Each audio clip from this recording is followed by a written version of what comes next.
What's up, everyone? Tara Roberts here, and welcome into the Dear Miss Fantasy Show. This is the official mailbag show for Player Profiler. It is Wednesday, October 15th, halfway through October, which means we are like halfway closer to the NFL trade deadline. I'm sure that we will talk about it because we have got some rumors that are swirling. We'd always known that we had the Alvin Kamara trade rumors and whatnot, but teams are popping up interested in receivers. We might have Jacoby Myers on the news from a fun source on Twitter. If you're on Twitter, there's a fun source that does fairly accurate in terms of leaking trades before they happen here. So we might be getting it. Hey, it's what Jacoby wanted. So interesting. We will see. But yeah, welcome in, guys. If you are listening live, drop your questions in the chat. We'll be answering right away because you guys are awesome. You've already got the questions in. So we're just going to dive right in and go ahead and start off with that, answering the questions. Oh, and this week's topic, by the way, it is buy or sell. Whether or not we are buying into some of these performances for players that have rebounded very well. Guys like Brian Thomas, Ladd McConkey, Jamison Williams, Jamar Chase, T. Higgins-ish, right? Ted McMillan, Derrick Henry, guys like that. So drop your questions in the chat. We'll talk about whether or not we believe in some of these. Let's start off right off the bat here with questions. Let's see. I had a bunch of questions that were loaded and now they're disappearing here for me. Hopefully I'll get them back. That's okay. Henry Odom. Who do I need to start at 2 wide receiver in flex between PPR, Nico? I've got Rico Dowdle on my head. I've talked a lot about Rico Dowdle. I'm sure we'll talk about him too. Just did a video about him if you guys want to check that out after as well. Storylines for the week, talked about the Carolina backfield that is potentially going to be split there. Yeah, we got Nico, Rice, Jefferson, and Lamb. So that is a nice full grouping there. To be frank, so the thing about Rashee Rice, and that's actually a buy or sell as well, because are we trusting him right off the bat? You know, projections vary according to where you look, right, and the different apps that you use, whatnot.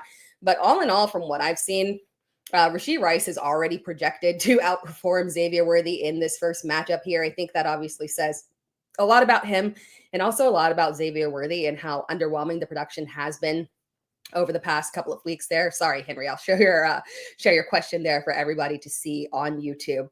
But it's very interesting, right? Because right off the bat, when we look at Rashee Rice, Patrick Mahomes needs that heavy volume guy. Unfortunately, Travis Kelce has just taken a clear downturn in his production and its age. You know, no negative towards him. At some point, we all fall off. And I think that's kind of the point that we're at with Kelce.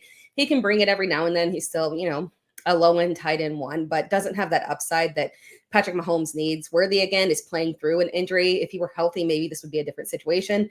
But Rice should come in and dominate right off the bat. So it is tough to sit him. But because of the variables there, it's probably safer for you to just go ahead with Nico, Jefferson, and Lamb on that one. And then Henry also has a question there. Trade offer Josh Allen and A.J. Brown for Drake May and Justin Jefferson. Should you take it?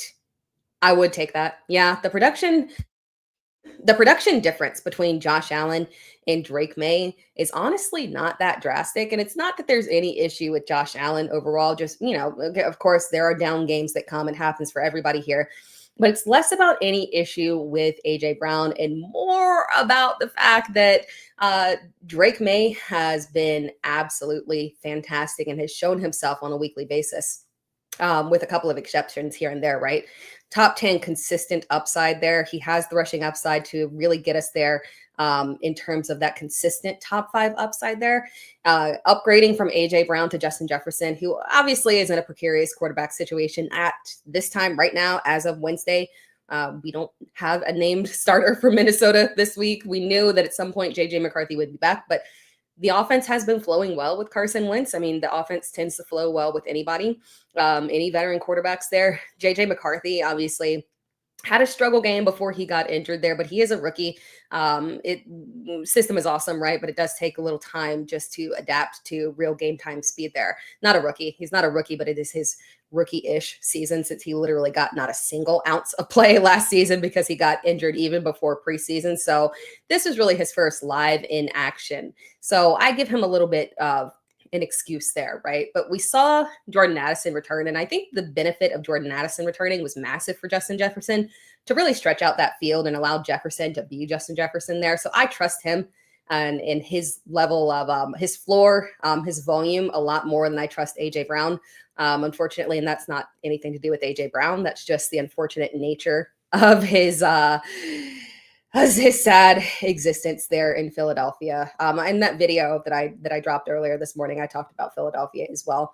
It's just been abysmal. Like AJ Brown's floor is literally 1 point. Justin Jefferson will not give you that. So even in the most difficult matchups, like you don't get into that situation with him. So yeah, I would take that trade right there. That's how much faith that I have in Drake May there. And then one more question from Henry Odom. Hunter Henry has let me down the past couple of weeks here. I picked up Mayer, but Mason Taylor is still on waivers. Who would you start? I love this question. Stick with Mayer. And I love Mason Taylor too. And I think that Mason Taylor should see an uptick in production as well. But when we look at Michael Mayer, I talked about this in the waiver wire video. The thing about Michael Mayer is that we know that the Raiders see him as a 1-for-1 replacement there. We don't have any idea in terms of the timeline on Brock Bowers, which is disturbing to me, unfortunately. I forgot the year off for Pete Carroll made me forget that Pete Carroll is legitimately one of the worst coaches in terms of giving you a clear and defined timeline on player injuries. If anyone remembers the pain of, oh no, wait, there might be something wrong with my live stream. Hold on here. Let me see. I got an email from somebody saying that you're getting errors trying to get onto. Oh, that's interesting. No, I don't know. Can you guys let me know if there's any issue that you guys have? Someone that I work with emailed that it looked like YouTube was having outages right now, but I think we're good. Hopefully we stay good for this whole show. But back to Michael Mayer there. Again, with that one, I was talking about the Pete Carroll and his injury timeline there. Remember way back when, not that long ago, it feels like an eternity ago, Chris Carson, wonderful running back for Seattle, got a neck injury, and Pete Carroll kept, like, they never put him on IR, and Pete Carroll kept, not really giving a specific timeline on there. And turns out the injury was so bad that he had to retire. It was just out of the blue. We're like, okay, when is he coming back? And then it was announced that he was going to retire. It was like, what? Like, no, Pete Carroll, that's not okay. Can you just give us some kind of indication here? So I'm kind of low key, I'm traumatized for that. I'm kind of feeling like, oh my God, are we on that path with Brock Bowers? Is this worse than we presumed? And Pete Carroll is just not telling us because that's how he is. And he's a terrible coach speak guy. Cool guy, right? Love you running around and throwing the ball and whatnot. Fun. But your coach speak is a little suspect there. So I'm concerned. And I think that picking up Mayer is very critical there because as long as Brock Bowers is out, Mayer is a 1-for-1 replacement there. They refused to, teams literally called on, Michael Mayer was an excellent prospect. Remember, guys, teams have literally called on him in the offseason to see if he was available because they were looking for a tight end one and he's so solid and the Raiders weren't using him. They drafted Brock Bowers. So it's like, okay, is this guy available? The Raiders refused to trade. They said, nope, he's not available. Well, that's how much they value him here. So he has legitimately the same upside as Brock Bowers. I think Brock Bowers is more talented than Mayer. Yeah. But Mayer is no slouch there. So I feel super comfortable with Mayer having extremely high upside as long as he is the tight end one there. So yeah, I would hold on to Mayer there. I do like Mason Taylor's potential, with Garrett Wilson likely being out here to get volume. But at the end of the day, we still lean that direction. What's up, Jerry Nelson? How are you doing? From Meggie Blue 2. Awesome. Oh, thank you. You're so kind. 8-man PPR, Kamara, Travis Etienne. Miller, Scadaboo, Rashad White, Keenan Allen, Worthy, Coker, Jefferson, 2 RBs and 2 flex. I love the grouping there. That's an awesome, again, that's a really, really nice setup there for your lineup. I would go with Travis Etienne. Well, no. Let me actually check my rankings here because I believe that I moved Rashad White up significantly, and it actually might be Rashad White and Scadaboo that I have the highest. Where is Etienne? Etienne moved back a little bit in the matchup here. So yeah, good. Yeah, it's Rashad White and Scadaboo that I have both top 15 backs this week. So those are the two that I would go with for running back. And then for flex there, yeah, Jefferson and Puka on that one for sure. Awesome. Let's see. Oh, and yeah, the two. Okay, sorry, I got the second message there. So the 2 wide receivers are Jefferson and Puka, and then the 2 flex there. The 2 flex we would lean towards going with Worthy for sure on that one, and then Travis Etienne. So yeah, you're set running back. You're starting Rashad and Scadaboo at wide receiver, Jefferson and Puka, and then at flex it is Worthy and Etienne on that one. And by the way, I recommend because my family league is 8-man, and you've got the 2 flex there, 2 wide receiver, 2 RB. When anybody, if you've got like 8-man, like if your grouping is only 8-man or even 10-man, but if you want to up it so that your waivers are not like super wide open with superstars on them, add in extra flex there. So having a 2 bear there at minimum there helps out a ton. So good question. Sam Silverman. Hey, Tara, new to the channel. Welcome in. Thank you so much. Need 1 wide receiver, either Waddle or Tet full PPR. I would go with Waddle. Matchup is not 100% ideal. I'm going to check my rankings here and see how high I have him. And bear with me, guys. My monitor that I hook up so that I can have multiple screens and have rankings up and then see your comments at the same time. I was moving my desk and it fell and it cracked and got destroyed, and I'm so sad. So I don't have a second monitor, so I'm flipping back and forth on my laptop screen and it's driving me crazy. So if I'm slightly delayed, I think my internet is good enough to and I've like shut down a whole bunch of stuff so that we should not have any lag. But just FYI, I am switching back and forth on the same screen here so that I can get you my rankings. But I have Jalen Waddle moved up pretty significantly in rankings this week, still fairly high here. Cleveland is not an ideal matchup. But at this point, we've got a lot of ample evidence here that the aggressive target funnel is going to be to Jalen Waddle. So while he might not have that 20 fantasy point upside this week, 15 is very reasonable for him. Tet, the 2 touchdowns is awesome, but he is also in a difficult matchup here. I would definitely lean towards this one being the more difficult with the New York Jets. He will get Sauce Gardner. And the Jets defense earlier in the year, right? You remember they got tore up by Pittsburgh, right? Earlier in the year. But they had a few weeks there where they were looking very suspect. Now, maybe like more than a few. But something that wasn't talked about with the Jets is they were dealing with a lot of injuries.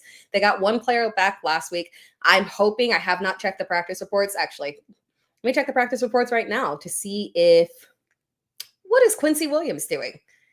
Quincy, I don't know. I guess maybe I thought he was going to come back this week, but maybe not. But they're dealing with injuries, so hopefully they get an additional player back this week. But yeah, I would lean towards Waddle. Ted's matchup is a wee bit of an issue there. From Albert, what's up? Hope you're doing well. And then let's see here. Oh yeah, I'm getting comments here. Yeah, there's something weird going on with YouTube right now. Yeah, I was getting emails here. So thank you guys for telling me. It's like, I don't know. I guess it's just YouTube and not necessarily me right now, which is random because I never have issues with YouTube, but hopefully we're all good now. What's up, Eric? What's up, A1? What's up, Joshua Hidalgo? Question is, do I take Amon-Ra for Lad and JCM? Man, it feels, if you need a running back, I can do that, right? The problem though is that I do think it's a significant downgrade from Amon-Ra to Lad. So it depends on what other wide receiver you have as well. I would hope that you have someone else that can have a wide receiver one, or someone else on your team that can serve as a good wide receiver one there. But when we're looking at Amon-Ra for Ladd McConkey and JCM, JCM at least does give you enough boost there if you're looking for a running back. So that's fair. Ladd is interesting. Ladd is one of our, let's talk about it. Ladd is one of our buy or sell candidates for this week. And I buy with Ladd. We're buying right now because one, the injury to Quentin Johnston, obviously hamstring injury set him back there a little bit. We don't know if he's going to be available this week.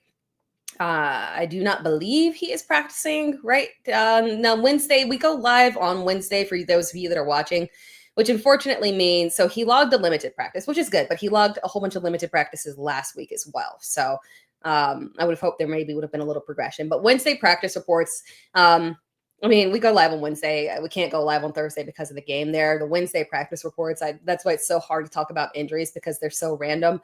If you have any little injury whatsoever, you're probably not going to practice on Wednesday regardless here. But yeah, I think it's worth it to get to JCM. Obviously, his production is inconsistent. They don't completely trust him in the pass game, so that does mean that a guy like Jerry McNichols does, have a continued purpose in that lineup. But the ceiling is super high. Sometimes the floor is a little low there. But if you're looking for a running back to add on to that trade, I think that's very reasonable there. Shout out to Morgan Grimes, FF, our producer here. And then the follow-up for Joso, my running backs will be Warren, Dowdle, and Pollard after trading oh, wait, you're taking Amon-Ra. Okay, I'm sorry, I read that backwards. You're taking Amon-Ra for Ladd and JCM. Okay, and you have Warren, Dowdle, and Pollard. You're fine with Warren for sure. And honestly, between JCM, Dowdle, and Pollard, it's all kind of the same situation, right? Obviously, JCM probably has the higher ceiling. Dowdle has the highest ceiling of all, but obviously that is with Chuba Hubbard. We are expecting, if not this week, then next week we would be getting him back at some point. Now, Dave Canales did say that did not commit to either one of them being the RB1, and it maybe is kind of expected, and we should expect that this is going to be a committee moving forward. Dowdle has been fantastic. So, if he continues to sit there and outperform, and Carolina's offense is very balanced. They don't throw aggressively. Their defense, and this is kind of key here, their defense has made a big upgrade in terms of their production from last year. And I think it's going overlooked a little bit, because their secondary has always been overlooked because I don't know, they're just kind of grouping it together, but their secondary has really been the strength of their overall defense there. They've been difficult to throw on, extremely easy to run, but the run defense is really clamping down. I think, with the free agency additions they made, the draft picks that they made were very focused on the defensive line as well. So I kind of feel like there's definitely maybe a clear upgrade in terms of their ability to stop the run here. So that makes them in more competitive games. They don't have to chase points there. They can lean on the run. They don't have to abandon the run at any point. So we have seen the level of volume that Dowdle has had in the past two matchups. Granted, they're very good matchups there. But at the end of the day, I think there's enough volume on the ground to where Dowdle and Chuba Hubbard can actually be fairly relevant, because they're, really leaning heavily on the run here. So yeah, I don't mind that for you to get Amon-Ra. And then at running back, I think you're solid. Warren is overlooked. Also, Warren has an excellent matchup this week there. And your receivers there are Chase, Tet, Pearsall, and Coker. Oh yeah, so you'll have Chase, who, by the way, we'll talk about here. Let's go ahead and talk about it here as well. Chase is one of our bounce back candidates here, bouncing back well over the past couple of weeks there. And to his credit, the first bounce back game was with Jake Browning. We won't undersell him there. And then the second one here with Joe Flacco. This is exactly why I said that we were not trading away Ja'Marr Chase. We were buying Ja'Marr Chase because he is Ja'Marr Chase. And we kind of don't care who was at quarterback for him, because his ceiling, regardless of who is at quarterback, is just astronomically above literally anybody else. When we look at him, he is legitimately one of the few players. I don't know, and I hesitate to say the only, but I mean, how many players ceiling consistently is above 25 fantasy points? He's played 6 games this season. Obviously, only one was with Joe Burrow there, and we have had 3 of those 6 games he has had above 25 fantasy points here. Because of the inconsistent quarterback play, the ceiling does, or the floor is a little bit lower there, but the ceiling is astronomical here. You roll with it and you reap the benefits of those big boom games there. So yeah, I don't mind that at all. You've got a really solid core there. Let's see here. And thank you so much. I appreciate the super chat. Thank you. And then we also got another super chat here from Aji Kumar. Drop one for Kittle. Oh, wow. Kittle is on. You might be pulling. I was going to say, man, Kittle's on waivers. That's crazy. But you might be pulling him off IR, which I get. I have him in a league where I don't have IR. He's just burning a roster spot there for me. So I'm grateful that we are going to get him back here. Between Carter, Bam, RJ Harvey, Charbonnet, and Kendre Miller. That's a tough grouping right there, for real. More than likely, I lean towards it's got to be between one of the Arizona running backs. Just because, again, with Charb, now granted, let's not use, don't do recency bias with Charbonnet. The game last week for Kenneth Walker and Zach Charbonnet was dreadful. I've never seen both of them combined for that poor play. I'm sure it has happened, but that was something special right there. But it was matchup based there. I still trust them overall. And then Seattle said it's going to remain, the backfield is going to remain what it is. It's a committee. Personal opinion, Kenneth Walker is the more talented running back there.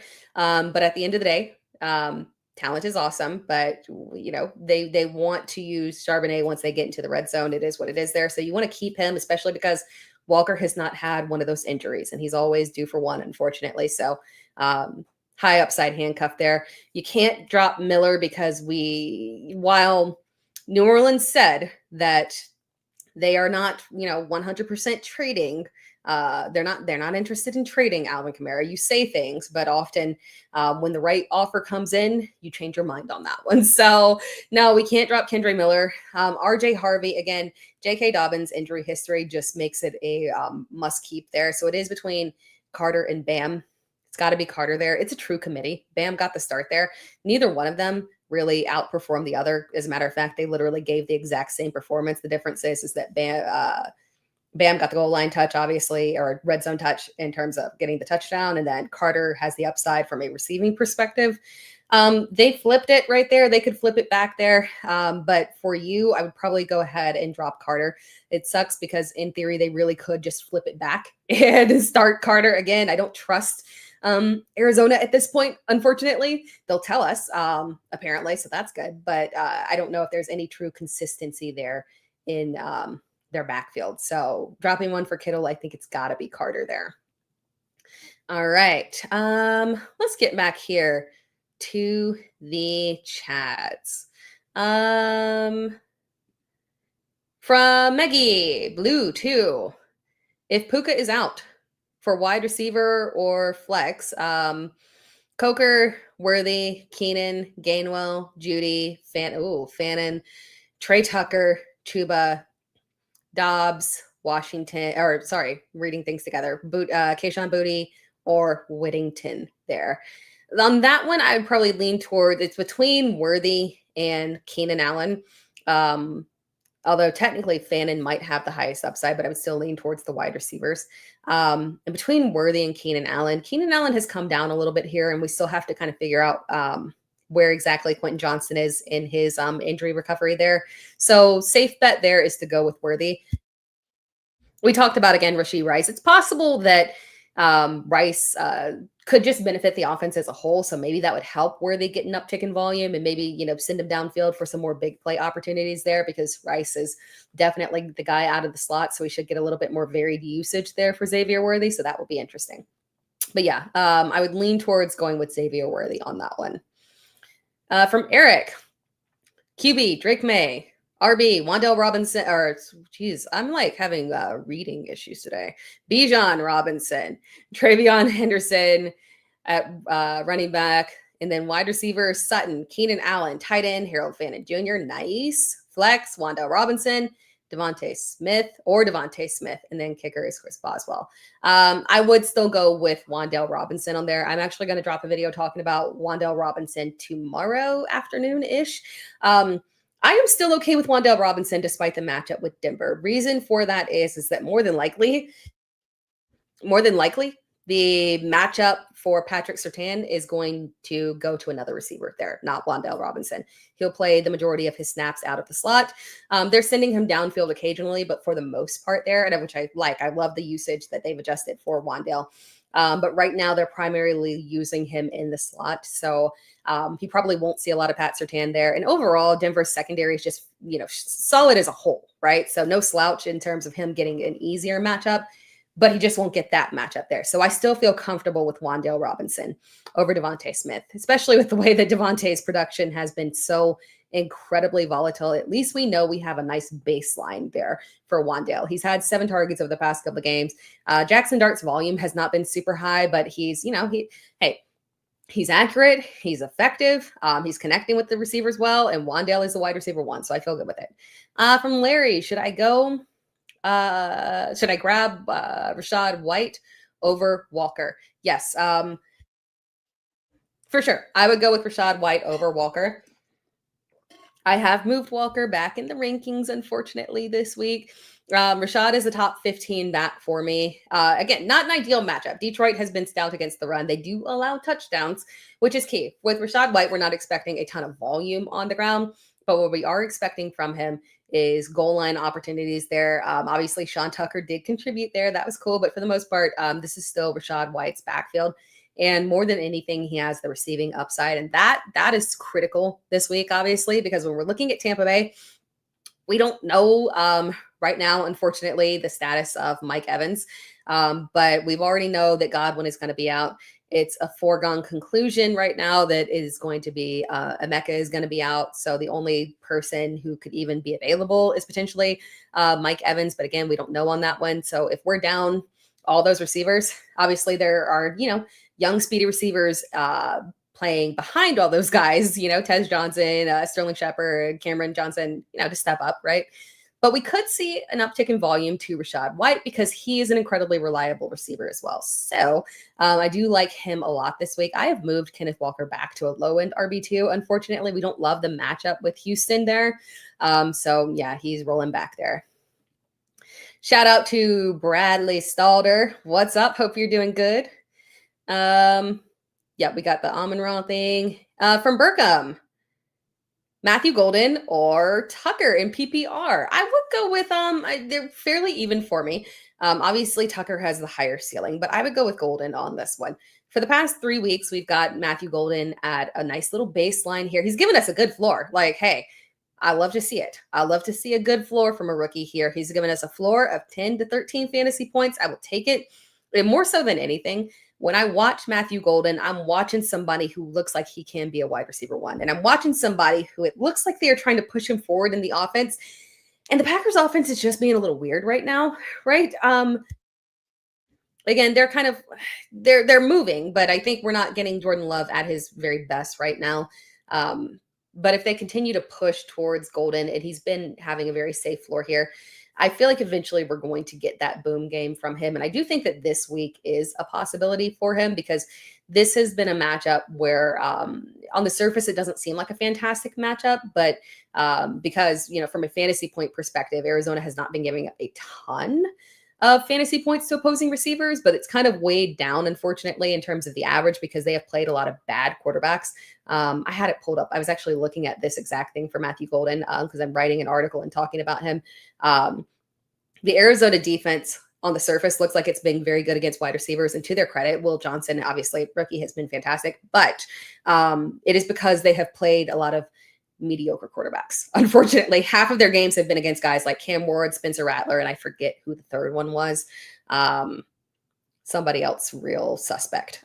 So yeah, that's why their average is down. They're actually, when good quarterbacks play against them, wide receivers do have fine days. So this does feel like a game, especially because they've been so bad against the run. We're probably going to get a ton of Josh Jacobs here, get some potential red zone opportunities. And so I would not be shocked if we get Matthew Golden for his first touchdown of the season this year in this game.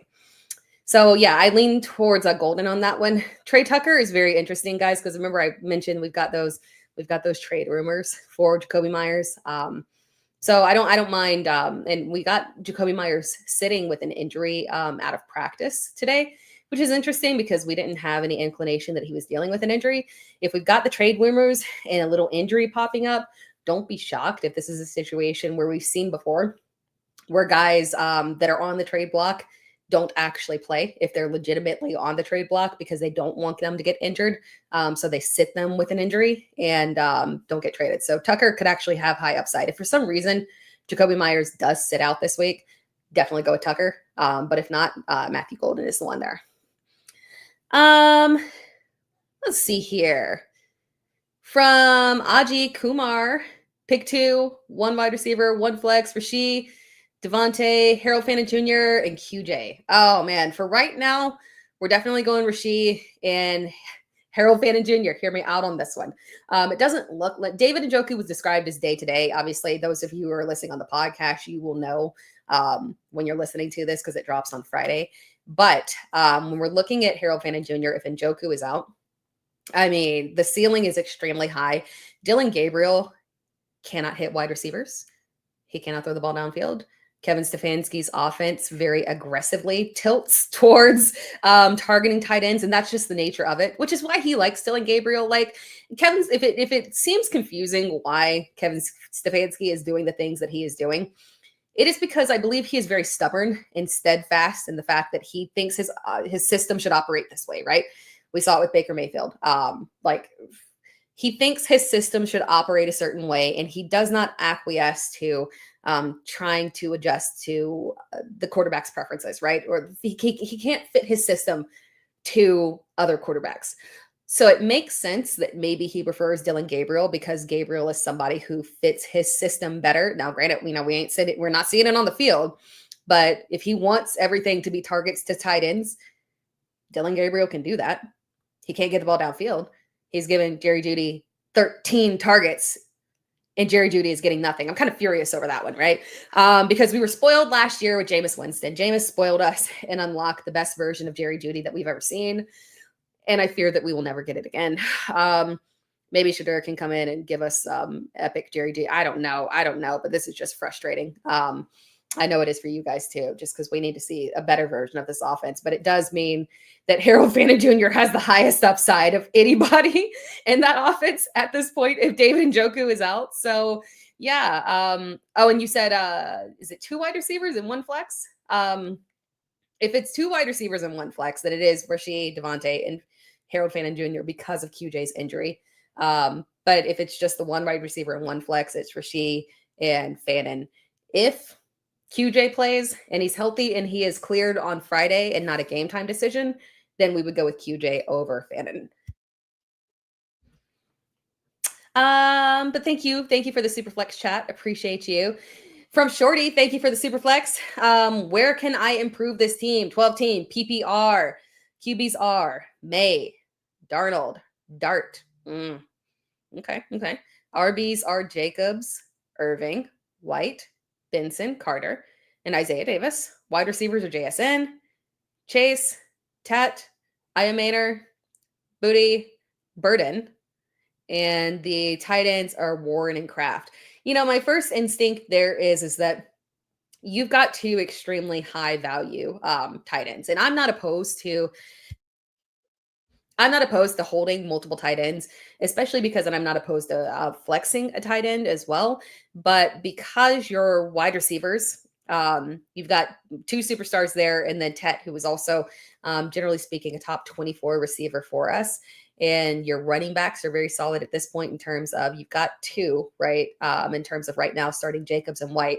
And then it's handcuffed right there, White, and you have Irving. So when, Irving is back, you'll have him as well. But you've got a lot of injured players there at running back just for safety because we are about to hit bye weeks. By the way, next week is our 6-week bye-apocalypse. Hate those. But since you have so many injured running backs there, I would probably flip one of those tight ends for an additional running back. Get yourself a nice RB2 that can be a little stable option. Right now, you wouldn't be starting him because Jacobs and White are top 15 running backs. But you can dangle out one of those tight ends and see what you can get there. That's the move that I would make. and or potentially maybe trading one of those quarterbacks there because Dart has extremely high upside. And maybe you wait a week on this because I think so Dart plays Denver this week. If Dart can have an excellent game against Denver, I think that will raise him significantly in terms of value there. And it's essentially for me, Jackson Dart is like the 2025 version of our rookie version of Drake May, right? So you've got two really high upside options there. I am okay with trading one of those away potentially after this week, depending on how Dart looks against Denver. But for right now, advice would be to trade one of those tight ends, dangle them out there for a running back just to solidify yourself. Because again, you've got Benson on IR. He'll be back at some point, but then Michael Carter, and then Isaiah Davis as well. So I would just kind of maybe solidify things up there with a additional RB2 there for sure. But awesome team there. Awesome team. Before we go back to the chats here and answer more questions here, and I appreciate you all in here. We've got a super awesome crowd in here. I'm going to run through these questions. But before I do that, we should probably hear a little word from our sponsors. And I will be right back after this little break. Oh, so to check in on the Podfather, how's the recovery from the rotator cuff injury coming? Well, it's going great. Playing a round of golf as I did today. Hit him pretty good. Why? The Fitbod app. Because this app creates workout routines specifically for your goals and then tracks your progress and adjusts the workout routine as you build strength, as you build flexibility to ensure that you don't plateau. So if you want to get stronger, if you want to be in better condition, lose weight, recover from an injury, whatever it is, you don't need a personal trainer because the Fitbod app is calibrated by personal trainers. So go to fitbod.me/player, fitbod.me/player. You get 25% off your subscription, or you can try it free for 7 days. So level up your workout routine now. Join Fitbod today for a personalized workout plan. Try it free for 7 days, 25% off your subscription at fitbod.me/player.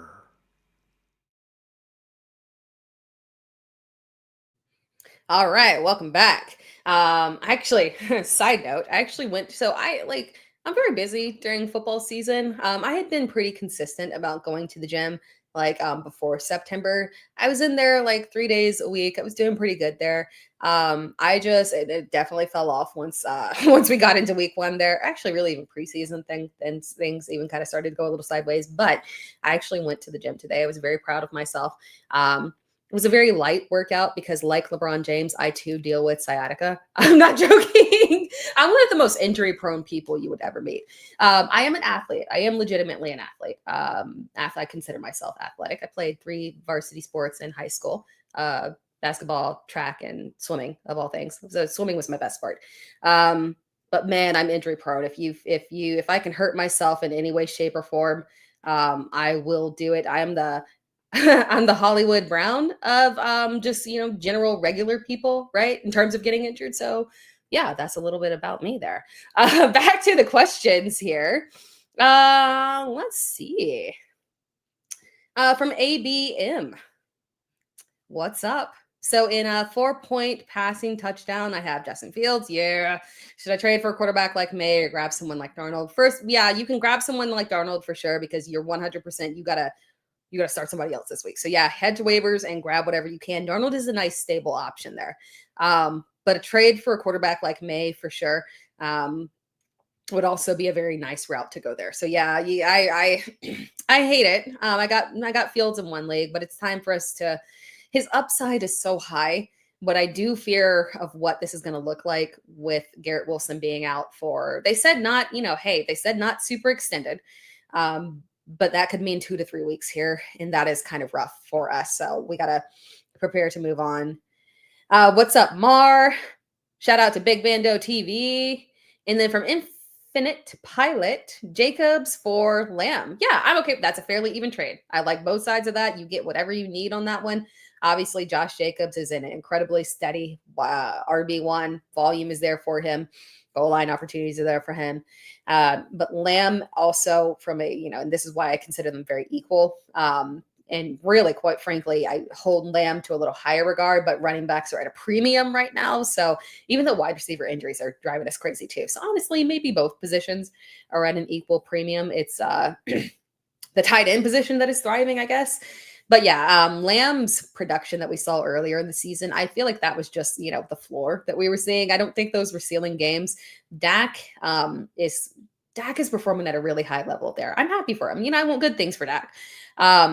Probably not going to be a winner this year again, but it won't be because of him, because it'll be because of the defense. And luckily for us, the defense is making him throw like a maniac. And so he is just getting out there and very effectively chucking the ball. He's chucking the ball, man, but he's not doing he's not haphazard. This is this is tactical. He looks excellent there. So touchdowns, obviously we're tilting towards George Pickens here, but volume, I mean, we should expect 10 plus targets for CeeDee Lamb. Crossing our fingers we get him back this week. But if not, it'll definitely be next week here. Thank you, Jose Hidalgo. Really appreciate it. From Big Mando TV, am I wrong for Cam Ward? Cam Ward, 4 T Higgins, and a dynasty trade, thin at wide receiver. I don't think so. I don't think you're wrong for that. Ward has potential on down the line, but unfortunately, the Titans have proved why they continue to be a little defunct organization. They make bad choices. We already got the rumors floated that their targets would be, from a coaching perspective, their targets would be either Matt Nagy and Arthur Smith at the top of the list. And I'm just like, poor Cam Ward. Maybe, my dear, you will get out of the organization and have your Baker Mayfield track, but it might not. The cards might not be aligned for you right now. So yeah, that's a fine trade. Quite frankly, even in Superflex, I'm kind of like, because when I did my rookie drafts, I refused to draft Cam Ward. And in one league, man, we danced around. Everyone danced around Cam Ward in the weirdest way possible. I mean, we were just drafting anything and everything over Cam Ward. I bypassed him in another league and then waited until the second round and drafted Jackson Dart. There was just no way, unfortunately. Just bad situation for him. From Alec, 122, 12 team, full PPR with points per target. Daniel Jones, David Montgomery, JT, Tet, Nico, BTJ, Laporta, and Trey Benson on IR. Oh, yeah. I don't mind that at all. I don't think that you need to, from a starting lineup perspective, I don't see any major issues in terms of needing to make any moves. I like that lineup. From Meggie Blue 2. Oh, we did that one there. From C Mass. Start Addison or Golden in PPR this week. I spoke glowingly about Golden this week, but I would still start Addison over Golden. Addison sometimes will give you a heart attack, right? In terms of his production, because it might not come early. It might be a fourth quarter thing, but hey, man, he's somebody that just comes through, right? Oh, thank you, Mark. Yeah, I'm Tuesday or Wednesday, every Wednesday at 8 p.m. EST live. So it's a very consistent schedule for you guys. And I feel like and I love the chat aspect of this, of everyone just coming in, dropping your questions, because even if it's not your specific question, right? It just, the general information in general, just for start sits is I enjoy it. And I enjoy the theme of this show. From Jason Ortiz, would you trade Lad, Myers, Swift for his Nico / Harrison? My RBs are Barkley, Kyron, Javonte with White and Rico spot starts. And then wide receivers are London, Sutton, Evans, Terry. If it helps, I never started Myers. Yeah, and even if he gets traded, I don't think you will. Because realistically, Evans, we saw Evans come back from a hamstring. I know it makes people uncomfortable, and we should have some level of, risk concern, right? With Mike Evans coming back from a hamstring injury when you're like 32 years old, right? But we saw him come back from a hamstring injury last year and came back even better than he was before. Quite frankly, put up better numbers because that was when he came back from the hamstring injury, Godwin was out, so he had to take on a bigger workload as the wide receiver one with zero help there. Tampa Bay seems like just a very responsible organization in terms of being cautious with their injuries there. So I trust them to hold out Mike Evans for a proper timing and for him to come back at full strength there. So I think overall, and I know it's obviously frustrating with Sutton because occasionally, depending on the matchup there, the floor can get a little shaky there. But as a wide receiver too, perfectly fine to lean on. So you'll have Evans back. And then Terry coming back. It's interesting. It'll be interesting to see what type of production he returns to. But you don't have to start him. But it's still that's I hold him in higher regard than I do Jakobi Meyers at this point. Unless Meyers gets, and even thinking of what kind of situation Meyers could be traded into, realistically, what is the level of production that there is going to be there? So for that, I'm perfectly fine with trading Meyers for sure of that grouping. I don't mind trading Swift in that grouping as well either. And Ladd, I don't think you have to sell Ladd right now. But I think he's worth holding on to there. But I'm fine trading Swift as well, because at this point you could sell very high on him coming off of this game. Looked fantastic. And it looked fantastic in what was a pretty, decently difficult matchup there. Washington hasn't been giving up a ton of volume on the ground there. So you can trade them and, dangle and get something very high there. So any of those are very tradable for me. For Maggie Boo 2, waiver, Kendre Miller for Chuba Hubbard. If so, how much? My concern there for Chuba is that, again, they might low-key be in a similar situation, but Chuba in the better offense there, technically, although, to his credit, Spencer Rattler has been decent there. So I will give him that. Spencer Rattler has not, the team is suspect, but Spencer Rattler has been adequate there.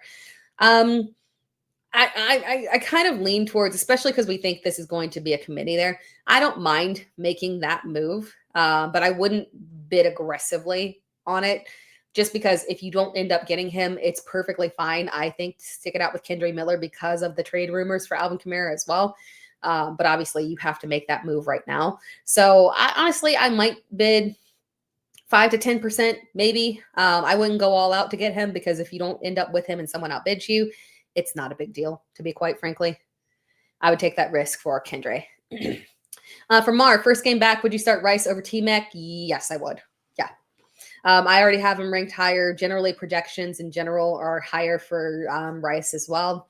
We feel very positively about him coming back here and getting immediately peppered with targets from Patrick Mahomes, who looks like the Patrick Mahomes of like 3 years ago. I don't know what Patrick did in this offseason, man, but he looks like a completely different player than we have seen from a fantasy perspective over the past couple of years there, where he's kind of, fallen out of favor for us. But he is running. He is putting up those points. So, yeah. Owen Daniels, Jalen Coker, Luther Burden, Darnell Mooney, and Christian Watson available on waivers. Pick 2. Who do you think should be rostered there? So long term, my lean towards something about so I would probably take the chance with Darnell Mooney over Christian Watson. So first priority is Jalen Coker for sure. That one's the non-question mark there. Rest of season, he's my preference there over really any of those guys. If we need somebody specifically for this week, lean towards Luther Burden, just because, again, when we're looking at Luther Burden, DJ Moore injury there. And also DJ Moore has been low-key floated around as a potential trade candidate as well. Just, speculation. There's no real smoke around that, but it's something that people theorize. But Luther Burden might, have a pretty decent uptick in volume for a streaming option this week. So if you need someone this week, you could go that direction. But rest of season, it would be Coker and then one of Darnell Mooney and Christian Watson. My lean there is to go with Darnell Mooney. He's been very frustrating, banged up, dealing with injuries. I don't know if maybe this is just the season that is not working for him, but we know the ceiling that Mooney has when he is healthy is higher than Christian Watson's. We know there's a limitation to Christian Watson. Romeo Doubs and Matthew Golden have been very adequate at this point, so I do trust them in general. And Christian Watson coming in is not going to dominate And then at some point, hopefully we'll have Jaden Reed back. So Darnell Mooney is probably the lean for me in that direction. I should probably pick up the pace here a little bit here. Daniel Fox, should I give up on Chase Brown yet? No. At the very least, so we didn't get those checkdowns. That was something. We didn't get those checkdowns that I was expecting for Chase Brown, but at the very least, that was his best performance in terms of an efficiency perspective, his best yards per carry of the season. So if we're getting, hopefully the hope there is that the offensive line is still going to be bad, right? But if Joe Flacco can air the ball out a little bit more successfully and be more of a threat, it can open things up in terms of more run lanes there for Chase Brown. So I'm holding out positivity and hope there for him. So we're still holding on to Chase Brown, but he is more of a flex play right there. He is definitely not a must start by any way, shape, or form. And it is okay to bench him. CMAS, I'm starting Cade Otton this week, but trying to decide what tight end to pick up beyond this week. Theo Johnson, AJ Barner, or Gadsden. I lean towards Theo Johnson because we've got again, granted, last week was not the best indicator there. We thought we might see an uptick in volume for him with the injury to Malik Neighbors. It really didn't happen because we got it before, but inconsistency is okay there. My lean is Theo Johnson. Barner has been awesome, but, we look for touchdowns from him to really get him there. And then Gadsden, I love. We finally got to really see that upside last week, but he falls behind the other three because he has far more competition, unfortunately. So that means there are games where, and the good news is that he does seem to have the edge over Will Dissly in them, but at the end of the day, he does not have the edge over Quentin, Ladd, and Keenan. So it just puts you at fourth in pecking order, makes you inconsistent there, unfortunately. Nate Bonifield, a few tight ends this year, were the bane of fantasy football teams. Now it's committee RBs. Yeah, and that's why, and that's why, like, my draft strategy heading into the season was, and there have obviously, it hasn't been perfect from running backs, but heavy, early, robust RB. Lockdown, just lockdown. If you got that running back that you can draft in round one, lock it down. Round two running backs have been, aside from Chase Brown, which unfortunately, that's a weird anomaly of Joe Burrow going down. If Joe didn't go down, we would have still got, our Chase Brown that we were looking for there. But for the most part, those high-end running backs have come through. So this was like a interesting, robust RB year coming through here, which probably tells you that next year it'll be the opposite. We got to lean into the receiver. It always flips back and forth, right? But yeah, tight ends coming through this year. You'll love to see it. Randomly, finally.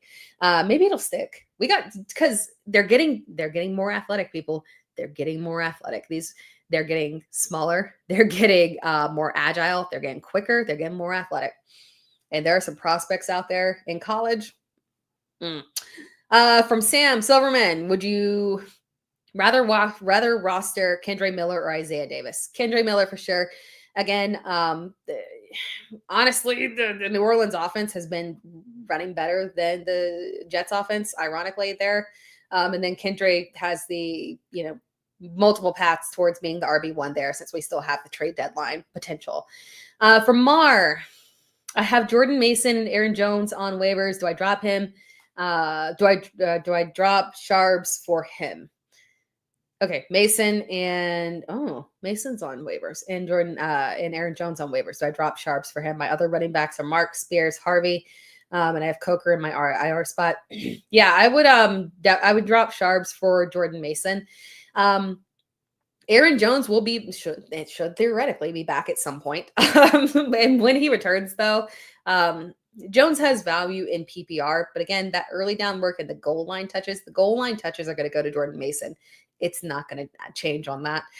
That's the way that Minnesota wants it. Kevin O'Connell, the Kevin we like.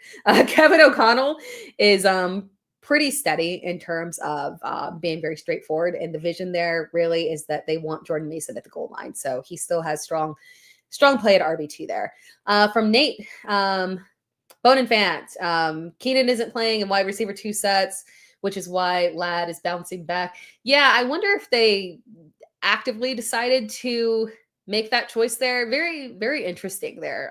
They could also be trying to make sure that they preserve Keenan and don't overwhelm him, which makes sense because Keenan's, even when he was having the early aggressive production there that was high upside, he still wasn't playing more snaps than Ladd or Quentin Johnston there. So might just be a little bit bad luck there, but it makes sense that they're, not putting that aggressive workload on him. So his snap count just remains, a little bit lower than everybody else there. Does limit the potential upside. Let's see here. And then from Nate, Flatley, what do I do? Nate again, Flatley, what do I do with Ferguson? Usage with CD was good, but I'm, nervous. And then have three other powerhouse teams have Brock Bowers, Trey McBride, and Tyler Warren there. The upside was good, but it obviously, look, he's not going to put up these numbers, right? With CD Lamb back. But it should still be solid. I think he should still be in line with, and then I am legitimately concerned about Bowers, but I think it should still be in line with that of Trey McBride on a normal day, and not with Jacoby Brissett, who apparently they, adjusted the offense to make it work. That apparently just worked for Trey McBride. I don't know, weird situation there. But Ferguson will still be fairly reliable there. Dak's volume is not going to change, so we have Jerry Jones destroying the defense to thank for that. So you should be okay there. I know it'll come down a little bit, but you'll still be fine there. From John B, thoughts on Superflex? Who does Superflex? It's Fannin, Cup, Marks, or Coker. It is between Fannin and Cup there. Cup has been a wee bit inconsistent there, and then again, I do kind of lean towards Fannin if we have Njoku out.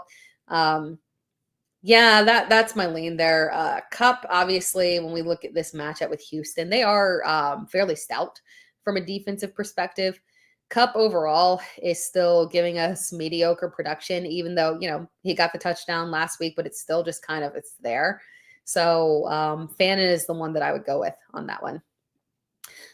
From Miami Martian, good evening, Territorial. Update on that lineup that you helped me out with last week. No, we did not win 2-4 on to week 7. We'll get you right there. You're still in it. From CMAS, thoughts on holding Brashard Smith? Many have dropped, but I can't help but wonder if Rice returning, he may get more time spreading the field. Yeah, and Rice's return could help everyone in general. Again, like when we saw Jordan Addison return from the suspension, it helped everybody, right? Addison came back and we just got hyper targeting to Justin Jefferson because having, a full lineup there allows more flexibility. Rice coming back should allow us to see Xavier Worthy spread, go deep and just kind of help lengthen things out there in general. So we should see this offense uptick in production overall. It's tough because with Brashard Smith, it's tough because there are so many good options out there on waivers in terms of handcuffs that are just one injury away from an RB1 role. And Brashard Smith is unfortunately not one injury away. And we also have Patrick Mahomes, who is running like a maniac there. So I do, if you can hold on to him, yay. But if not, don't feel bad about it. I love him. I love him as a prospect. I believe in him. But to some degree, we might have to let go just because of the nature of the involvement of continued involvement of Kareem Hunt there. And shout out to John B for encouraging the likes to show some love for the show. Appreciate you so much. Thank you. And shout out to you, Fantasy Good Sports. I appreciate you. First of all, thank you for tuning in. Appreciate you. And then thank you for the super chat. You're awesome. Let's get back here. Where were we? We were at, I want to see, I'm trying to make it through all of the comments, but we have a ton here, a ton. I was at, geez, I don't know. Where are we at? We were at, there we go. We were at CMAS and then John B. And then the Hound House, would you trade JSN for Chase? I would not. Chase has the higher ceiling, right? For sure. But JSN is more stable. Now, granted, we do see not so awesome games for JSN, but the connection between him and Sam Darnold is so strong. Darnold is operating the offense at such a high level. I would prefer to hold on to JSN. Yeah, you were off. Yeah, I would hold on to JSN. From Eric, dropping The Lions defense for KC, I think that's perfectly fine. From John B. The Hound, to get or give away. Oh, yeah. You were asking if it was getting or giving away. Giving away JSN. Yeah, we prefer, yeah, we prefer the JSN side of that. Miles Logan, 91. I mean, I love Chase. Again, like I say, hey, Chase is or was a buy. He's expensive now. So he's not like, and that trade is a good example of how expensive he's gotten, that you're sitting there asking for, someone's asking you for JSN for Chase. That's, the trade value. Unfortunately, the window has probably closed there, but we had a nice little buy window for him before there. But from Miles Logan, 91, what in the world do we do with TreVeyon Henderson? Oh, no. I was just able to get in here. I don't know if you already got this one today. I have not. This is the first time that we have talked about TreVeyon Henderson, so thank you. And I'm behind on chats. I gotta keep up here, go a little faster. This is always my bane. The show is supposed to end at 8 o'clock, but I get there and I'm like, oh my God, I still have a bunch of chats left. I got to get to the chats because I don't want to leave you guys hanging. But luckily I can stay an extra 10 minutes here or so because I did get my kids ready for bed before the show because I was awesome and on it today. I went to the gym. I got my work done. I filmed a video and posted and I got, my kids ready for bed before the show and started the show on time. Bam, I'm a superstar today. Miles, what are we doing with TreVeyon Henderson here? We can't start him. Maybe you can package him up in a trade and hope that somebody still believes, but man, this is rough. It really is. Josh McDaniels is just not trustworthy in any way, shape, or form. So I don't think he's a drop because but the problem is Rhamondre has been incredibly reliable in terms of health. So it's just it's rough. It depends on what's out there on waivers, but unfortunately, there's nothing that we can do with him right now other than package him up with a receiver and try to trade him. We can't start him. From Eric, are we dropping Torrey Horton for Bam Knight? Yeah, I would. Long-term, love Horton. I do think it's inconsistent. The fact that Kupp has, stayed, and granted, injuries have hit him year after year, so it could be coming there. And if he goes down, Horton is, a high upside player there. But if you would have the potential of starting Bam Knight right now, I would drop him. Also for the reason that you could technically find trade value for Bam Knight as well. So I would lean that direction of making that move. From Melinda, Superflex, which two QBs to start if Wentz starts? So it would be Wentz to start. Wentz if he starts, Purdy or Mac Jones, then Penix or Gabriel. So between Purdy and Mac Jones, whichever one starts, I would play that one. Again, the 49ers are just throwing for the most ridiculous amount of volume. Theoretically, my preference is Mac Jones. I'm not going to lie there. But yeah, whichever one starts, that's cool. I would go with that one there. And then between Penix and Carson Wentz is interesting. I don't, Philadelphia's defense has been a little suspect there.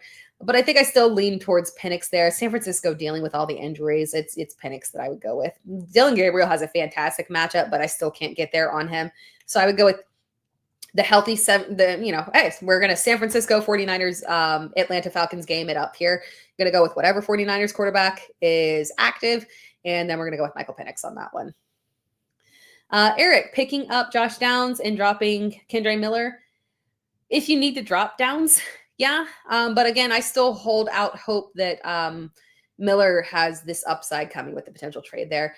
But the more startable option for your needs this week, for sure, it is Josh Downs.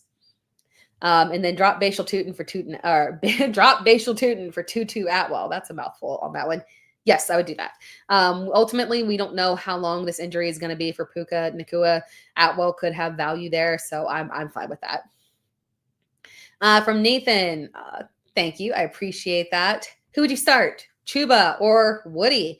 Woody is an interesting one because I'm actually going to write about Nick Chubb because it feels like it's been 5,000 years since we've seen Woody Martin because we got the bye week. It feels like it's been 5,000 years since we've actually seen them in a competitive matchup because we didn't see either one of them be successful really in week, was it 5 against Baltimore, unfortunately, because it was just such a blowout. I would play it safe. If Chuba, well, granted, Chuba is coming back from an injury, so that does kind of have a caveat in it. So right now, I would have Woody in my starting lineup. Then I would pay attention and see if we get any news in terms of the snap count that Chuba Hubbard is going to have, because for all we know, he comes back and he's limited there. So we'll try and pay attention to the rumors and see if we can get any tips there in terms of potential limitations for Chuba. We know that it might be a committee as well. So my lean right now is for Woody just to play it safe. But if we get news that Chuba is a full go with no limitations, then I would go that direction with Chuba, even in a committee. From Burkham, are any of the wide receivers for the Rams startable? Worth starting apart from Devontae Adams? How about Tyler Higbee? Higbee is interesting because we saw the uptick with Puka Nacua out, which makes sense theoretically. I still don't trust Higbee. We have seen Terrence Ferguson be a little bit involved. They still have my boy from Clemson, and I'm blanking on his name, and that's terrible. I feel very bad. I'm so sorry, Clemson tight end in LA Rams. I'm sorry that I have forgotten you. Right, Davis Allen. Sorry, Davis. Oh my God. I don't trust that it would be consistently Tyler Warren, so I would lean towards one of the receivers. You can go with Tutu. You can go with Jordan Whittington. My waiver ad preference was Jordan Whittington, just because I think he ultimately offers the higher upside. I think that we should get some kind of information over the next couple of weeks in terms of who would be stepping up. So yeah, I don't think that you have to put in a priority claim for either one of them right now. Just kind of wait, hear it out. They might be startable in a deep league, but I think we are going to get here's the thing, all of the red zone targets should go to Devontae. He has the highest red zone targets in the league right now, and that is even with Puka Nacua being healthy. Matt Stafford gets into the end zone and he looks for Devontae Adams. They just haven't connected very well for some reason. I don't know. They're just, not on the same page. I guess they're working on that chemistry there, but the upside there is definitely for Adams. So keep that in mind. Gary Lee, did I talk about Josh Reynolds yet? I did not talk about Josh Reynolds. He will be, here's the thing about Josh Reynolds. I do trust him to be the wide receiver one for Justin Jefferson. We know that the wide receiver one gets heavily peppered from Justin Fields. We know that the wide receiver one gets heavily peppered with Justin Fields. So I think he's worth a flex play on that one for sure. Matchup is not ideal. I do worry about him. The volume, it's shaky for Justin Fields at this point. So it's a low-end flex play that I prefer in deeper leagues. But I do think that he and Mason Taylor are the ones that are going to benefit here. Ideally, maybe we get some more checkdowns to Breece Hall. But we haven't gotten it to the level that I thought we would here. So again, it's just difficult to rely on. But yeah, Josh Reynolds is interesting as a deep league ad. Should definitely be the wide receiver one there. I don't think that there's competition from any of the other wide receivers. From Burkham, thoughts on Woody Marks coming back from a bye? So the thing about Woody Marks in that Baltimore game, it was such a blowout that I don't think that's an accurate representation of what their backfield would look like in general. They were experimenting. We saw it was a blowout to the point where they had Dameon Pierce in there. We know that's not real production. So I don't trust what we saw out of that Baltimore matchup there in order to say, hey, I think we just need to move on from Woody. I think do we start him this week? Not unless you're in a situation where you're in a deeper league and you have to. But at the very least, I do think it should remain, at the very least, like a 50-50 committee there and in a more competitive game, which should be this week. There should be no Dameon Pierce, so it'll look a lot prettier than it did before. So look at it as a committee between him and Chubb. And he, the more effective back at this point in Chubb's career. And then, it should just be a 50-50 split there. Shout out to the place to be with the wonderful comment there with the chat saying what's up to all these amazing and beautiful people there. 100%. Shout out to Nick Torin with the super chat. I appreciate it. I love the compliments. It makes me feel good that you guys are loving the content here. So thank you. Thank you so much. From Big Bando TV, let's see if I can catch up here. I don't know if I can. Assuming no Puka. These four need two: DJ Moore, Trey Tucker, K. Dotton, Chubb, and Whittington. Yeah, DJ Moore has the injury issue. Trey Tucker, and then I would probably play it safe and go with Nick Chubb on that one. From Larry, do you start Knicks versus the Giants or Daniel Jones versus the Chargers in 2 QB? 2 QB, you're starting Jaden Daniels.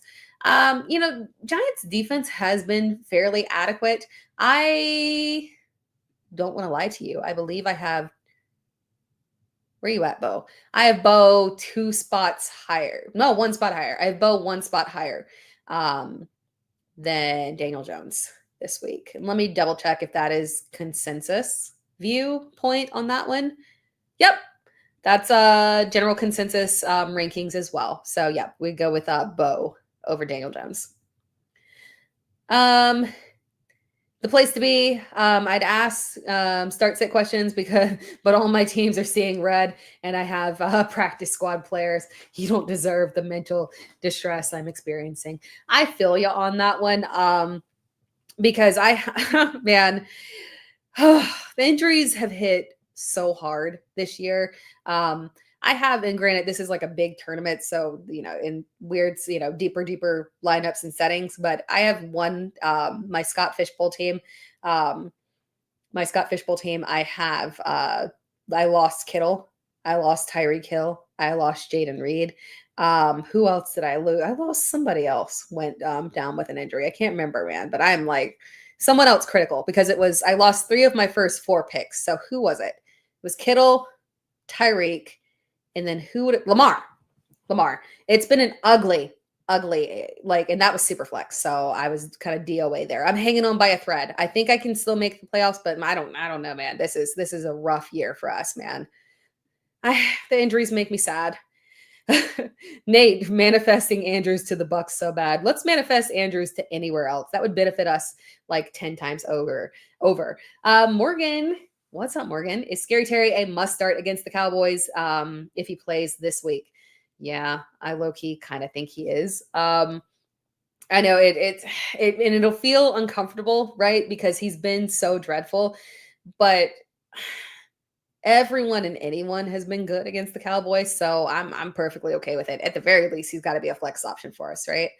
Tokyo Thrift, what's up? Just got offered this trade: CMC and Henderson for Devontae and Scat. I would get CMC. My other running backs are Genty, Monty, and Hampton. Should I accept? Yes. Yeah. Again, Henderson, unfortunately, does not offer us any value right now, but you have Genty and Monty. So, and then at some point, cross your fingers. We'll get Hampton back here.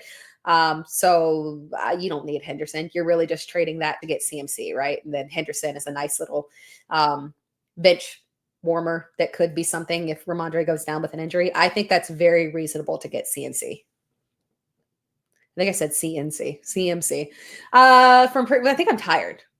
I woke up at 5 a.m. and I'm pretty sure I went to bed at like 12 or 1 p.m. I have poor sleep habits, guys. That needs to change. Y'all need to comment on my videos at like 12 a.m. and just be like, hey, Tara, go to bed. Because my alarm goes off at 5 a.m. every single morning. And that's a weird choice that I make. I don't know. It is what it is. Sometimes I accidentally wake up before then. It's hyperactivity or something. And too much coffee. Para Waiko. I don't know if I can say this right. Pareko. Yeah. Trade Bucky or Genty for Javonte. I'm 6-0 and I have Rachaad White. No.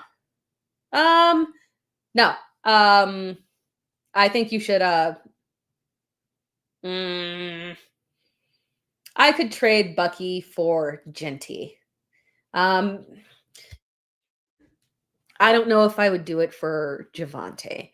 Maybe Genty because pure volume and he has been coming through for sure. But Bucky, the injury is very ambiguous. He's already been ruled out. You have Rachaad White. I am more inclined to say because you've got the handcuff option that, hey, just stick with it. But to trade for Genty, I think is perfectly fine. It would kind of also depend on what your starting lineup actually looks like, but I think that's reasonable. Burkham, pick 2, rest of season. Andrews, Pitts, Otten, and Barner. Pitts, and then Pitts and Andrews. I'm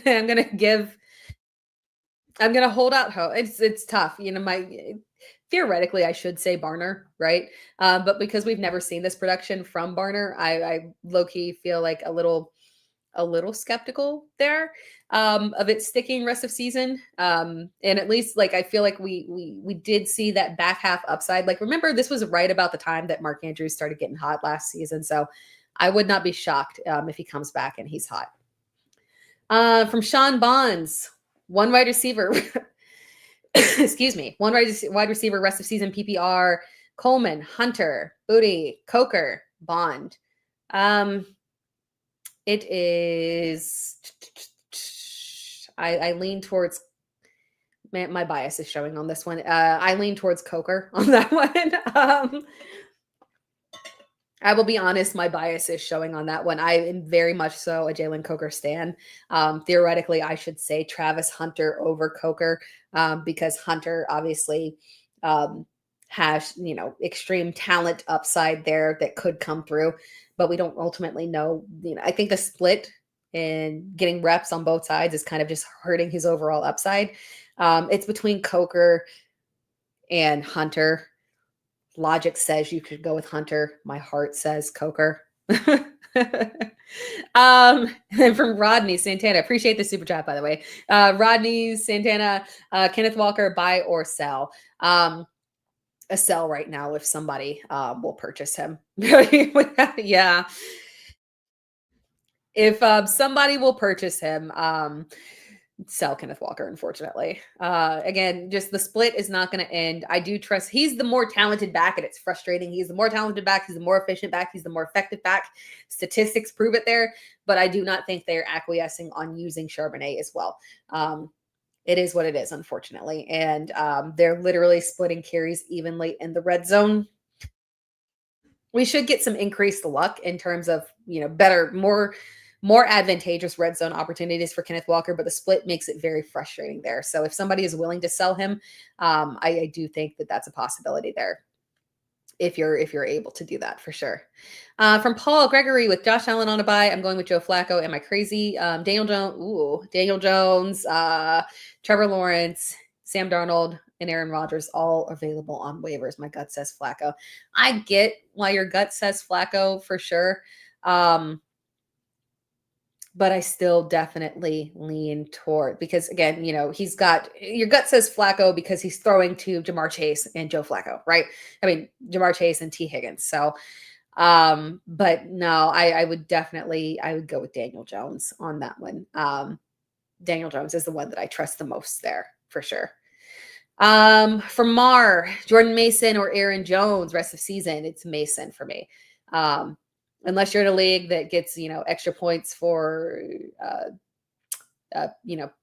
catching first downs specifically, it's going to be Mason that's going to have the advantage there. Ride some Wades, Henry to the Chargers. Probably not. That would be amazing, but probably not. Be a little dream for us. But I do think we're going to just be patient. After the bye week, we get Lamar Jackson back. The schedule softens up. We're going to have Derrick Henry back on the table here. Trust me on that one. Jordan Elliott. Are we holding Walker? We are selling if we can. It's not defunct. Last week was obviously a bad week for everybody. It was just a bad matchup in general. It's not like he got outperformed by Charbonnet. But low-end RB2 is basically what we're looking at, unfortunately, with occasional upside if he is able to get that touchdown opportunity there. So it's very frustrating, very frustrating. But there's a buy low market for him for sure, with everyone dealing with the running back injuries. From BB or VBZ2X, Rico or Vidal, full PPR. I do like Vidal a lot this week. But it all depends on Chuba Hubbard. If Chuba is out, then I would go with Rico. If not, then I would go with Kamani Vidal. And then also from the same commenter, Harvey is on waivers. Pick up one and drop Spears, Sharp, Fannin, or none. None. I mean, theoretically, the one that you would drop for him would be Spears. At this time, the upside is way too high for Fannin. So again, on that one, I do kind of lean towards if you're dropping one, Spears. They're both handcuffs. Spears has more standalone value, but Harvey is the higher upside handcuff there. So If you want to just keep the, go with the higher upside handcuff there, then yeah, maybe drop Spears for Harvey. And then same, also tripping. I think Spears is gonna be gonna be chunk down magnet or check down magnet for Cam. Tony is washed. I love Tony, but unfortunately, he does not benefit in, which is crazy because he is a legitimately good pass catcher. Like if we remember back into like electric Tony Pollard playing opposite of Ezekiel Elliott, man, what a time to be alive. That feels like so long ago. Way back when Zeke was still, you remember that year he was cooked, but he was still falling in the end zone constantly. Man, what a time to be alive. Yeah, Tony Pollard has good pass catching upside, but they're not using him in that way. So yeah, unfortunately, while I love Tony Pollard, he's been fine this season. He just gets the short end of the stick, unfortunately, when Spears is in there. From Nick, thank you for the compliment. Time to give up on Tyler Warren or Kittle. Have both and have no. And try to get. Oh, you mean for trade? Yeah, to trade and get Judkins, Jacobs, plus Ibuka or Pearsall. Huh. I'm not sure I understand. But I do think that the time is right to trade one of them. We are close enough to being pretty sure that Kittle is coming back here. I trust that Kyle Shanahan, the Jawan Jennings playing through injury. I will not credit myself with this. Someone commented and made a really good point that you got to remember he got that contract and he is playing for incentives. So he is not sitting because he is playing for incentives, which is sad. But for the most part, I trust Kyle Shanahan to hold players until they're 100% ready to go. So we should be getting Kittle back full force there. So trade one of them for sure. Let's see here. From Nate, who you trading? Who is trading you, Josh Jacobs, or who is trading you, Josh Jacobs for Kittle? I'll start Mark Andrews rest of season. Ooh, for that kind of return on a tight end. Yeah, and I would say you don't even need to start Mark Andrews. You would just go to waivers and stream, whatever is the best available matchup. Hell, hey, you might go to a Cade Otton. Go to waivers and grab a Cade Otton. With all these with all those wide receivers out down there in Tampa. So yeah, I don't mind that at all. I hate to give up Kittle, but you're getting, if you need a running back, yeah. And then stream it tight end. I'm not mad at that. From Kay, Rashard Smith, Kyle Monunga, Tyron Tracy, Jaden Blue are all RB stashes that I've been adding, dropping the whole season. None of them are popping as expected. Yeah, it's frustrating. I think we need to give up hope on Tyrone Tracy. Scattaboo he is for real. Blue is purely a handcuff there. But now here's a good thing. Miles Sanders is on IR. It's done. So Jaden Blue is the direct handcuff to Javonte Williams. If anything happens to Javonte, Jaden Blue goes into a massive upside situation. So I'm still a hold on Jaden. Kyle Monunga, same kind of situation there. Rashard, unfortunately, I do think that we got to give up on just because it's three-man backfield. He's so talented, but there's only so much volume, right? From Nate, I held Smith over taking a chance on Vidal last week, and oh no, and then had to spend $27 of fab last night. Biggest L of the season to date. I'm not proud of it. Hey, it happens to all of us. I drafted Arondé Gadsden in multiple deep tight end leagues, 2 tight end league and then tight end premium league. And I dropped him after multiple weeks of him being inactive. I was like, whoop, okay, that's not happening. Then he goes off and then I had to run to waivers and spend money to get him. Got him, but I had to spend to get it. Very frustrating, right? So we all do it. Jeff Rogers, one wide receiver, 1 flex, full PPR. Mason, Booty, Bourne. Bourne. Yeah, we're going Bourne there. Shout out to 408 Thomas with the heart. Jose Rodriguez, flex 1 between Bourne, Brees, Kittle, and you have Tyler Warren. I still think that Bourne is the one that has the highest upside. I don't know that we're getting Ricky back. So as long as we don't get Ricky back, and quite frankly, we're getting Kittle back, but Tonjes had already been super involved there. So basically we've seen Bourne with a very active tight end. So I don't think obviously Kittle will do more. But we shouldn't see a massive downtick in production. If, from my perspective, I'm treating Kendrick Bourne as if he is playing over Jawan Jennings at this point. We've got enough evidence here. Jawan's playing through injuries, bless his heart. I feel bad for him. I wish he would be able to sit down and, take a little break there, but he is and on the field, and Kendrick Bourne has just been better. So yeah, I would still lean towards Kendrick Bourne if Ricky is out on that one. If Ricky plays, then that does, dilute it down a little bit there to where I would probably lean towards Breece on that one. Jose Rodriguez, 2 RB, 1 flex, Gibbs, HN, Breece, Mason, Bourne, Kittle. Yeah, for 2 RBs, we're for sure going Gibbs and HN on that one. And then for flex, again, between Breece, Mason, Bourne and Kittle on that one. Again, I do lean again the Ricky. If Ricky is out again, then I lean Bourne on that one. The upside is just too high. I also do want Mac Jones at quarterback, by the way. Caveat there. Not that I don't trust Brock Purdy to funnel us some volume to Kendrick Bourne, but still we need Mac. We need Mac. If no Mac, then we're going with Breece there. Yeah. And then one more from you. You can pick up Carter, who was kicked. Yeah, no, I don't think you need to. I don't think you need to pick up Carter. I don't think it's necessary for you. Joseph Massey, Knicks, Daniel Jones, or Love full PPR. It is Knicks for me that I have. Well, let me make sure where Love is. No, I take that back. I do have Jordan Love higher. I thought I had Knicks higher. I've got Jordan Love 2 spots higher there. And then K, Isaiah Davis is the best RB stash right now. Hopefully Breece gets traded. Yeah. Oh my God, the Jets are in such a bad position. I genuinely feel bad because I like Aaron Glenn. I like Justin Fields. I like Garrett Wilson. I like these people. Like, how you just have teams with people you just like. You say just like, hey, man, they're just likable people. They're likable people. I like them. I want better for them.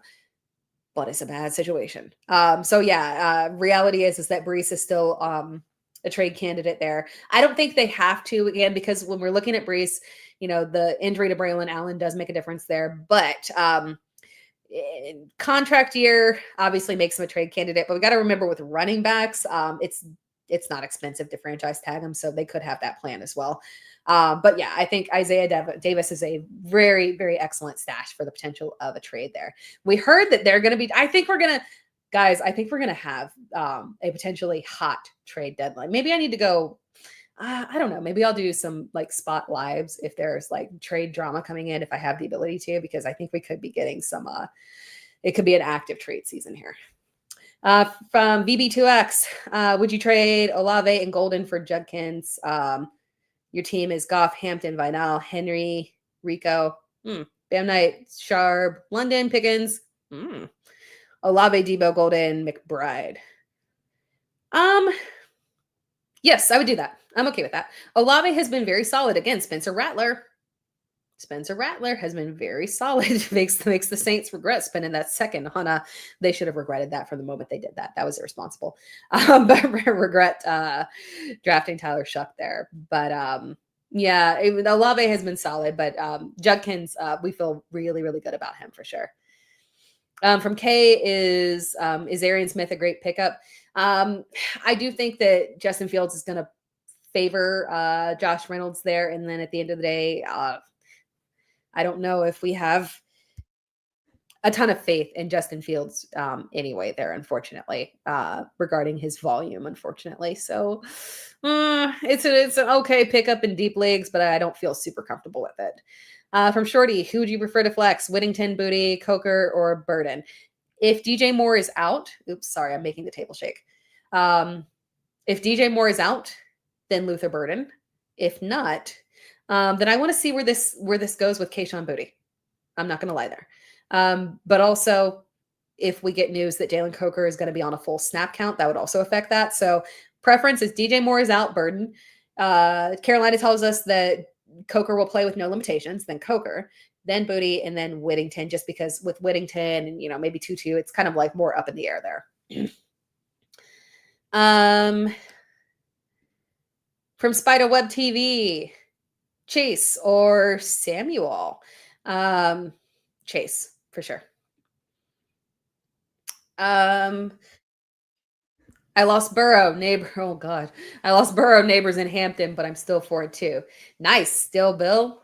Excellent work there. You got to keep it pushing, right? From Eric. Should I start Travion Henderson or Bam Knight? Bam Knight. Bam Knight. We can't trust Travion at this point. Adam Leslie and being offered Isaiah Davis and a second for Nick Chubb. My team is not winning. Yeah. Oh yeah, I'll take that for sure. You know, for all we know, Brees is gone. You know, trade or no trade, free agency or no, and a second is extreme. Like that, honestly, that's like high key, very reasonable there. Even if it's a late second, yeah, I will take that for sure. I like that trade.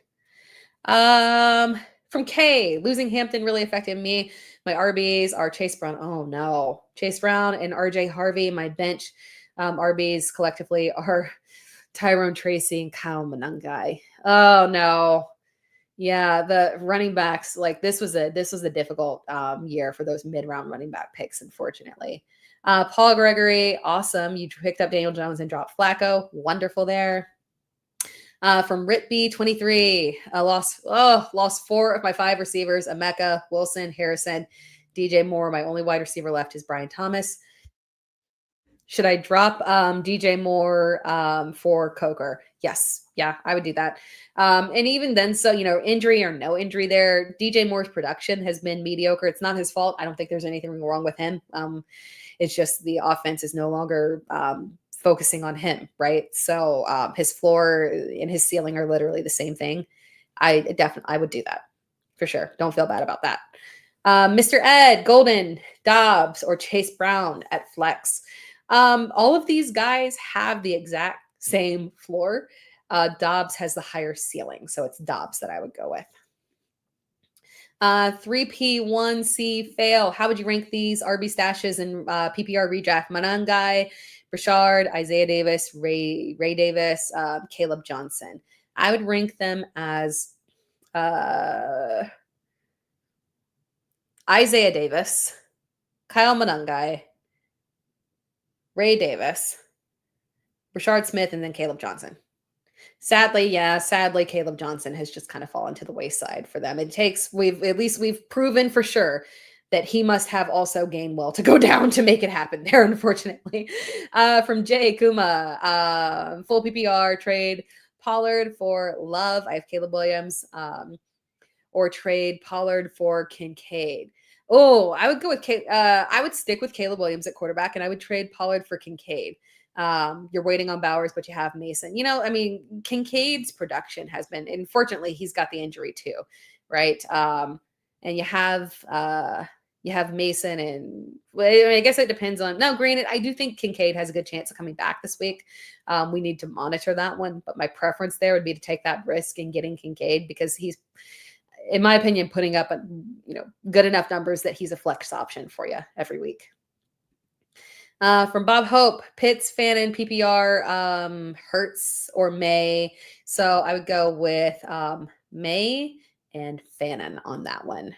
From John Nunez, Ginty and McLaurin for Scadaboo and Myers. Which side do you want? I want the Ginty and McLaurin side. Scadaboo is fantastic, right? The issue here is Jacoby Myers. We don't know where he's going to be because he has popped up as a trade candidate. It could be good. It could be bad. And if he remains, his floor has been nasty. So it's just no upside. I would rather take that risk with Terry McLaurin. Jeff Rogers, flex, Mason, or Booty, full PPR. I would flex in full PPR. That does make it. I would still play it safe there, even though it's full PPR, and go with Mason there. From Easy E, thank you for the super flex. Appreciate you. Rank the Green Bay wide receivers rest of season standard league. So rest of season standard league, I still lean towards Romeo Doubs as the one that we have now.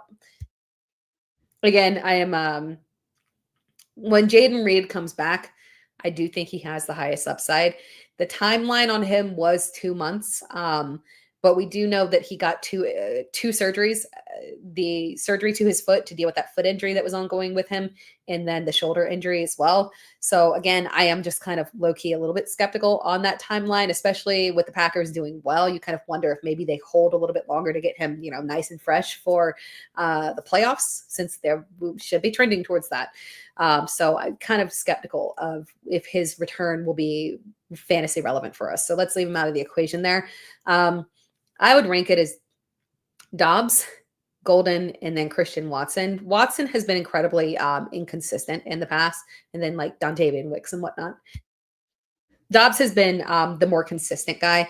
Ultimately, I kind of do lean towards, now granted, I mean, actually rest of season, you know what, actually, let me just go ahead and flip it. Rest of season, it'd be Golden, Dobbs, and then Watson, because I do think we are on the verge of a golden breakout here. If it, over the next couple of weeks here, I really, really genuinely feel it coming, just because we have seen the steady increase in volume from him. His production increases every single week from a fantasy perspective. He hasn't gotten the touchdown yet. I feel like he is really growing into a potential back half breakout there. So I would go Golden, Dobbs, and then Christian Watson on that one. Back to the chats here. Let's see. Where was I? Oh no. Okay. Actually, okay, I'm going to work backwards here and just go up from that point. From Eric, Eagles or Kansas City defense this week? I would go with Kansas City. Howie Robbery. I picked up Vidal. Let me show this. Howie Robbery. I picked up Vidal on waivers for $0 before he had the breakout game. Excellent there. From Kenny 73 Killa. Would you consider Hurts an upgrade from Caleb Williams? I would, just because the Eagles are going to figure things out here. They're a team that always does. They're going through a rough spot here. Things aren't maybe clicking properly with their offensive coordinator.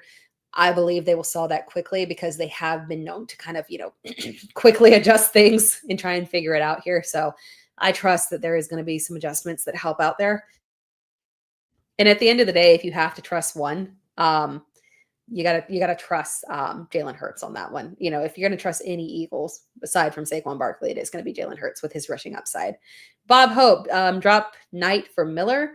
If you're looking for the best upside rest of season, it is definitely Kendre Miller. But if you need the spot start this week or next week, I don't know. I can't remember if they're on a bye next week or not. I think they're on a bye next week.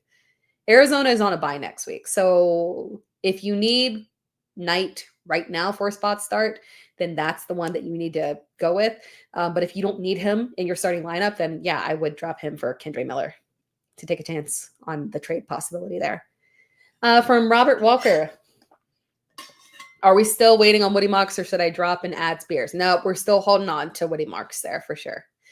From Howie Robbery, picked up picked up Vidal for free there. From Nissan Rob, holding Kendre Miller and Bashal Tutin, debating on dropping for Jalen Coker or Luther Burden, 4 and 2, not hurting at either position.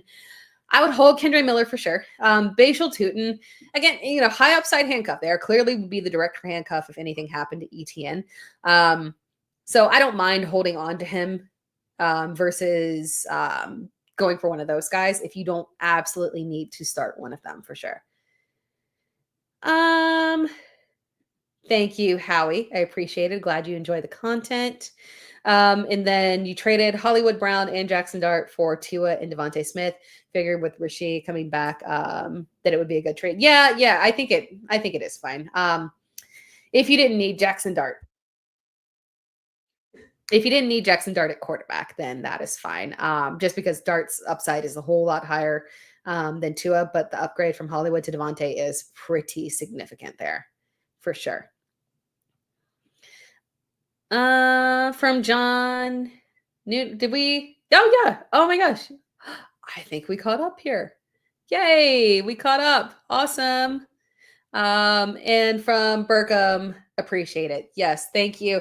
I appreciate the comments, all the likes and stuff. And if you are not subscribed, that would be amazing if you could do so. It helps so much as I continue to grow my channel here. I got content coming out for you guys literally every single week. I put out like 4 or 5 videos, plus shorts, 4 shorts, lives.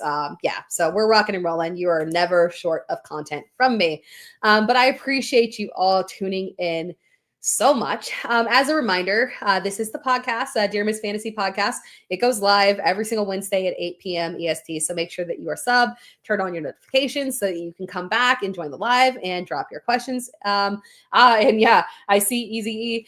I do have to watch Survivor. I'm behind.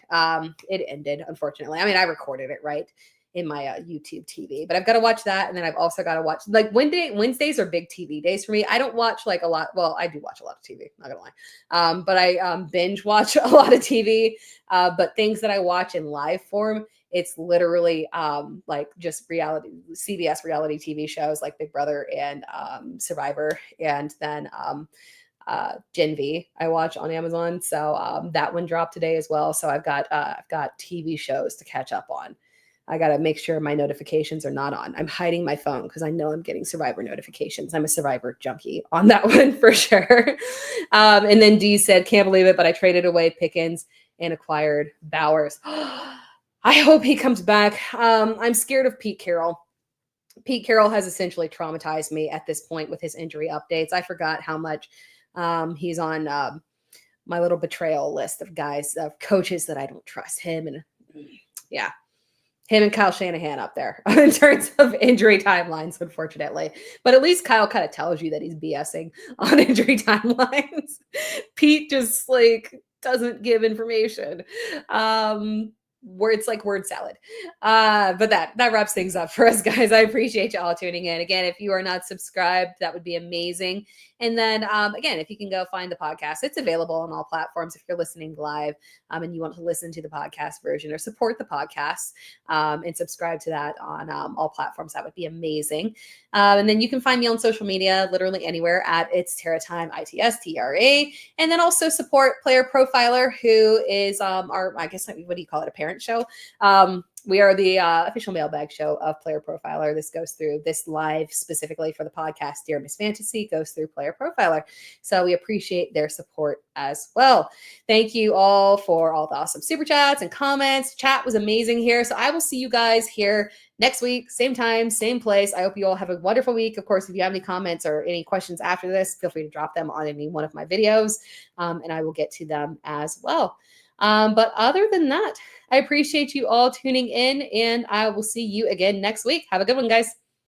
From the Podfather to you, I deeply appreciate you tuning in. And many ask, what can I do? What can I do to help support the hosts, the research they do, the production costs? Go to playerprofiler.com, Dynasty Deluxe, World Famous Draft Kit, Rankings, DFS Dominator, and of course, data analysis. Subscribe to any one of those and you support all of us and take Player Profiler to the moon.